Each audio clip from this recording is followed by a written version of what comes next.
Tout de suite, le JT.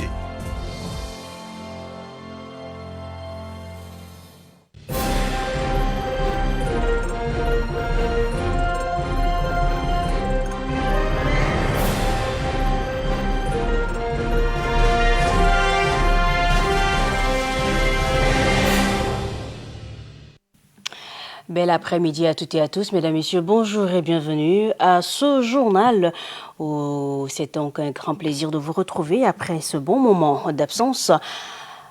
Bienvenue encore à vous, auditrices et auditeurs de la radio d'Electron Group de médias et aussi à vous, internautes.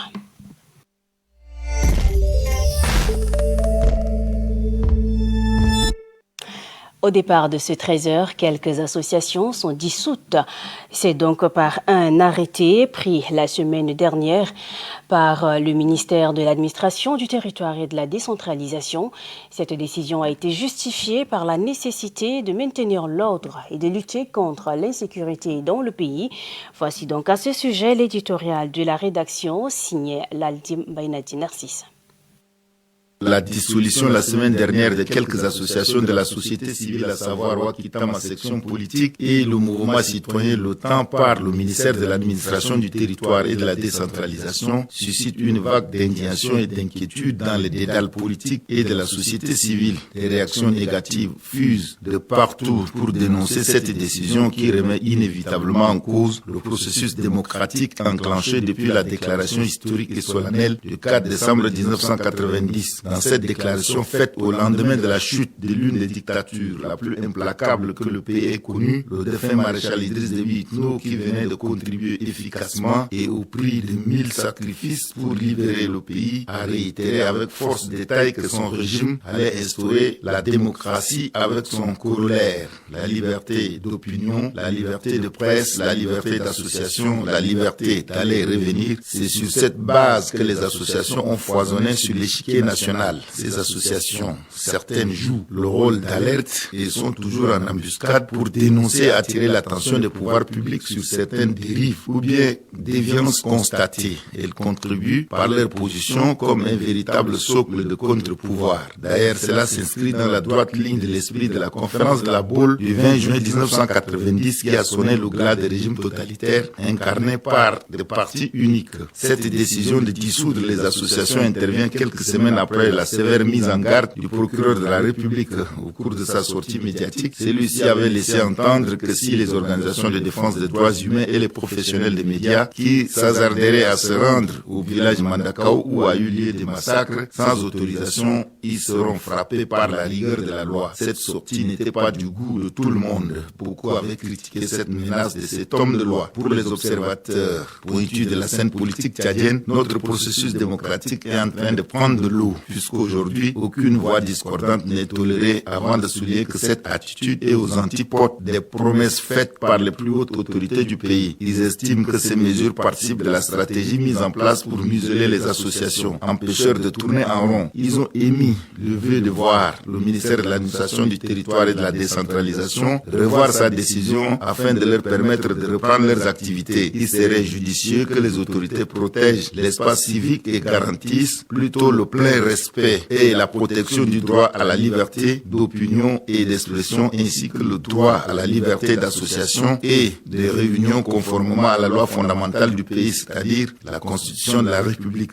Espérons que le gouvernement de la République, garant de cette liberté, fera un geste afin d'apaiser le climat délétère qui règne dans le milieu associatif du pays. À lundi prochain.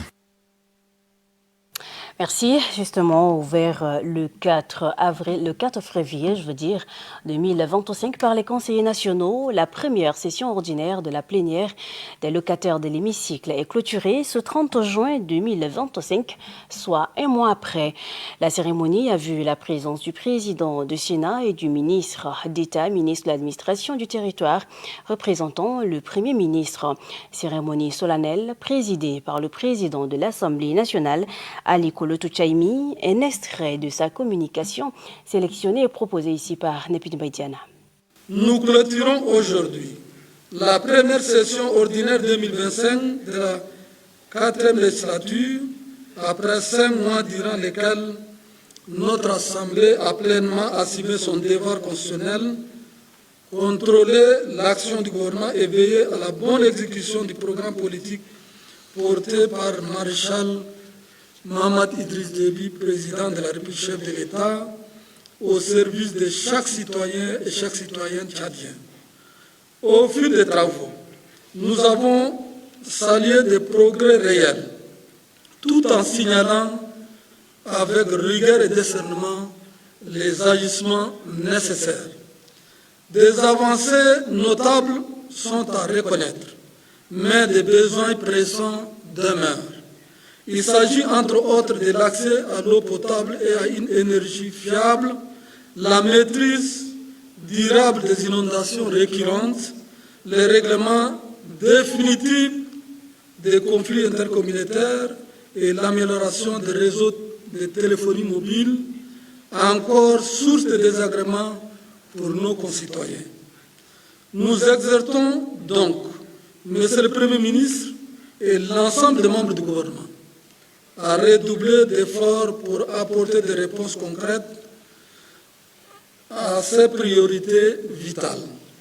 Chers collègues députés, la période de vacances parlementaires qui s'ouvre sera l'occasion de renforcer les dialogues directs avec nos électeurs. Écoutons leurs attentes. Sensibilisons-les à la prévention des conflits. Luttons contre les discours de haine et consolidons la paix. Les informations recueillies sur le terrain alimenteront un contrôle parlementaire encore plus exigeant lors de notre prochaine session.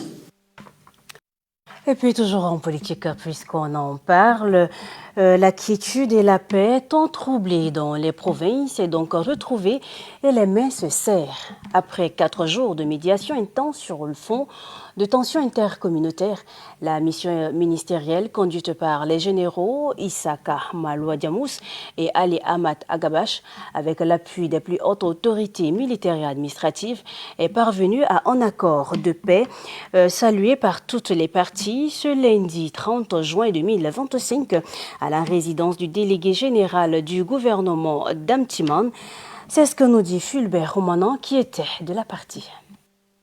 Une mission gouvernementale a séjourné dans la localité de Salama, marquée par des violences fratricides entre Arab Zakawa et les Dagal. Sous la houlette du ministre de la Défense et des Armées, le général Issaka Maloua Diamous, et de son collègue de la Sécurité publique et de l'immigration, le général Ali Ahmad Habash, la délégation incluait également le chef d'état-major général des Armées, le général Mohamed Suleiman Ali, ainsi que le délégué général du gouvernement, le général Isaka Achei. Dès leur arrivée, les membres de la délégation se sont engagés dans un processus de dialogue direct avec les deux communautés en conflit. Les premières discussions menées avec autorité et tact par le ministre de la Sécurité publique ont permis d'ouvrir la voie à une écoute réciproque, malgré les douleurs et les pertes encore récentes. Des vies civiles également perdues, des troupeaux de bétail disparus. Mais face à la sagesse des anciens, au courage des leaders et à la rigueur de l'État, les langues se sont déliées, les rancunes déposées. Au cœur de la médiation, la question sensible des réparations. Des heures de débat, parfois tendues, ont été nécessaires pour parvenir à un accord. Finalement, un engagement mutuel de compensation équitable des dommages a été convenu en tenant compte de la gravité des pertes subies de part et d'autre. La réconciliation s'est matérialisée par une cérémonie solennelle de conciliation présidée par l'imam local en présence de ces deux chefs de canton qui ont juré sur le Coran, symbole suprême de vérité et d'engagement en islam, d'enterrer définitivement la hache de guerre. Un procès verbal de conciliation a été signé, engageant formellement les deux communautés. Elles s'engagent désormais à vivre côte à côte dans la paix, le respect et la coopération. Pour le général Issaka Maloua Diamous, chef de la délégation, cette avancée est bien plus qu'un succès ponctuel. C'est, selon lui, une étape cruciale dans la consolidation de la paix sociale au Tchad. Il a tenu à remercier les autorités locales, les chefs traditionnels, les guides religieux et l'ensemble des acteurs impliqués dans cette réconciliation. Les poings de main échangés, les sourires timides, les regards apaisés, autant de signes que le vivre ensemble est encore possible. Une mission accomplie, une paix arrachée, une promesse d'avenir.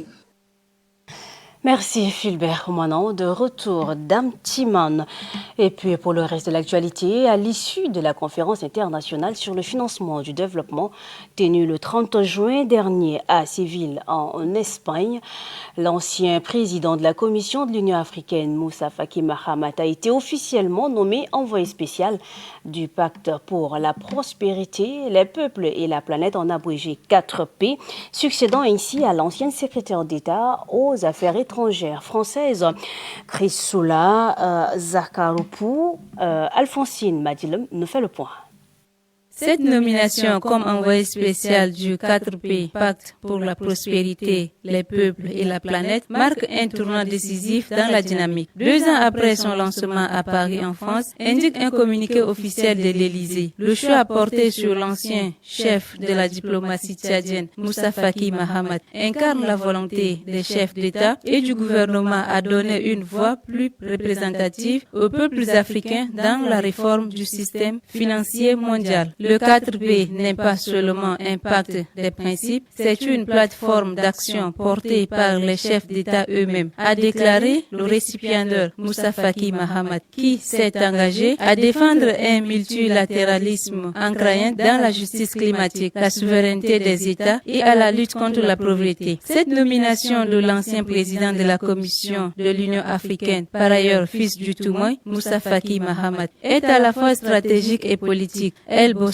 le Tchad parmi les nations à la forte réputation en termes de la diplomatie internationale. Le Tchad pourrait explorer ses avantages en vue de mettre en lumière les compétences dans les négociations diplomatiques et politiques. Sa nomination a été saluée par les dirigeants réunis, dont le président français Emmanuel Macron, William Ruto du Kenya, Cyril Ramaphosa de l'Afrique du Sud et Mia Moleto, premier ministre de Barbade, qui ont vu en lui un acteur capable de fédérer les ambitions pour les transitions justes et inclusives.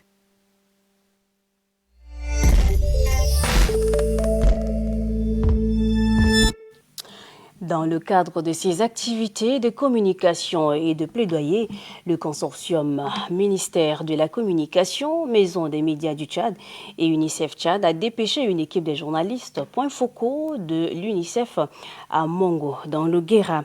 En coordination avec le bureau de Mongo, ces journalistes ont visité tous les paquets d'activités mis en œuvre par UNICEF avec l'appui financier du gouvernement allemand. Le guichet d'enregistrement de naissance appuyé par l'UNICEF, installé à l'hôpital de Mongo, a constitué la première étape. Mistanga Victor fait partie de cette équipe. Il nous fait le point. Du 25 au 29 juin, les journalistes points focaux de l'UNICEF Tchad ont séjourné à Mongo dans le Guéra. L'objectif de cette visite média est de permettre aux journalistes d'être témoins des réalisations faites par l'UNICEF en faveur des enfants et des femmes. Avec l'appui financier du gouvernement allemand, un paquet d'activités a été exécuté. Après un briefing avec le bureau UNICEF Mongo, l'hôpital provincial constitue la toute première étape. Là, une unité d'enregistrement d'état civil y est installée. Les gens viennent déclarer leurs enfants ici à la maternité. Le nouveau système, la digitalisation de l'enregistrement des actes de naissance sécurisés avec NNI. Avant, la population n'a pas compris l'importance de ces documents-là. Mais Dieu merci, avec l'appui de partenaires, à savoir l'UNICEF, ici l'ONG local du Nord Asrat, nous appuie aussi avec la sensibilisation dans les différentes couches, la formation des différentes couches aussi, les acteurs sociaux, c'est-à-dire les religieux, les chefs coutumiers, les responsables administratifs. Donc la sensibilisation passe bien.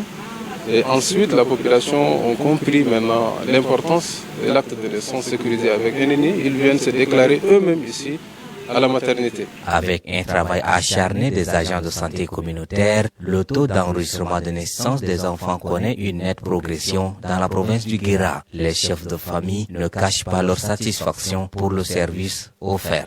Moi, j'apprécie cette centre. C'est pas ma première fois de venir sortir un acte de naissance.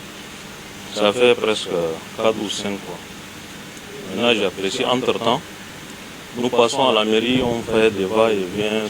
Maintenant, avec de nouvelles technologies, là, c'est très rapide et plus vite aussi. Nous encourageons l'équipe qui sont venus et puis les chefs de service qui est en charge de cette technologie. Sur les 18 centres de santé que compte le district de Mongo, les agents de santé communautaire ont abattu un travail de titan pour amener les parents à prendre conscience. Ils déclarent systématiquement la naissance de leur nouveau-né afin d'obtenir leurs documents civils. D'après le responsable du guichet, dans un mois, ils totalisent minimum 100 nouveau-nés déclarés au niveau du guichet. Mr. Victor, à l'instant, merci. Et puis retour ici à N'Djamena, où la vente à la sauvette des carburants, notamment de l'essence, souvent appelée kiosque ou essence frelatée, dans certains contextes, présente des risques non négligeables, aussi bien pour les vendeurs que les consommateurs et la société dans son ensemble. Moléan Lounet Evelyne s'est donc intéressée à ce sujet, elle nous en parle. L'essence est un produit hautement inflammable. Il est exposé et vendu sous la chaleur ardente au bord des artères en N'Djamena. Ce produit, qui en principe devrait être vendu dans les stations-service, est stocké dans des conditions non sécurisées, telles bouteilles en plastique, bidons non homologués, à proximité des sources de chaleur ou d'étincelles, augmente considérablement le risque d'incendie et explosion dévastatrices. Ces incidents peuvent entraîner des brûlures graves, des blessures, voire la mort. L'inhalation prolongée des vapeurs d'essence est toxique et peut provoquer des maux de tête, des nausées, des vertiges et des problèmes respiratoires. Le contact cutané peut entraîner des irritations. Les déversements accidentels sont fréquents lors de la manipulation de l'essence à la sauvette. Cela contamine le sol et peut s'infiltrer dans les nappes phréatiques, polluant ainsi les sources d'eau potable. La vente d'essence à la sauvette, souvent diluée avec des produits comme l'eau ou le kérosène, cause des dommages aux moteurs de véhicules et nuit aux stations-service locales. Cela entraîne des pannes fréquentes, des pertes d'emploi et une baisse des recettes fiscales pour l'État. Bien qu'elle répond à un besoin d'accès au carburant dans des zones pauvres où les infrastructures sont insuffisantes, cette pratique comporte des risques pour la sécurité, la santé et l'environnement. La véritable solution serait d'établir des moyens durables et sécurisés pour l'accès au carburant au lieu de dépendre des pratiques dangereuses et non réglementées.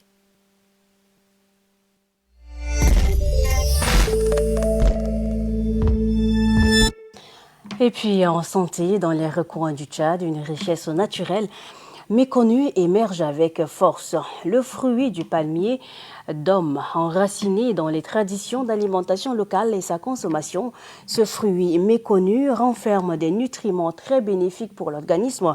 Et donc, c'est donc en un mot un alicament très prisé aussi. Yaki Lydia s'est donc intéressée, elle nous fait découvrir les vertus de ce fruit. Le palmier d'homme, au-delà d'un simple fruit, était symbole de résilience et de tradition. Intégré depuis des siècles dans l'alimentation des Tchadiens, il occupe une place centrale dans les discussions sur la nutrition. En 2023, le ministère de la Santé publique a souligné son importance en mettant en avant une consommation annuelle qui augmente de 15%. Oui, le produit domier, donc appelé aussi le dom généralement, c'est un produit qui est riche en fibres et ça facilite vraiment la digestion et c'est un fruit qui est beaucoup plus utilisé dans la consommation, surtout pendant la période de sécheresse. Ça participe, ça ne soigne pas, mais ça participe à éviter tout ce qui est l'hypertension artérielle, des maladies métaboliques comme le diabète, tout et tout. Donc ceux qui ont des problèmes de ces pathologies, peuvent vraiment profiter, manger ces dons et surtout avec beaucoup plus de modération.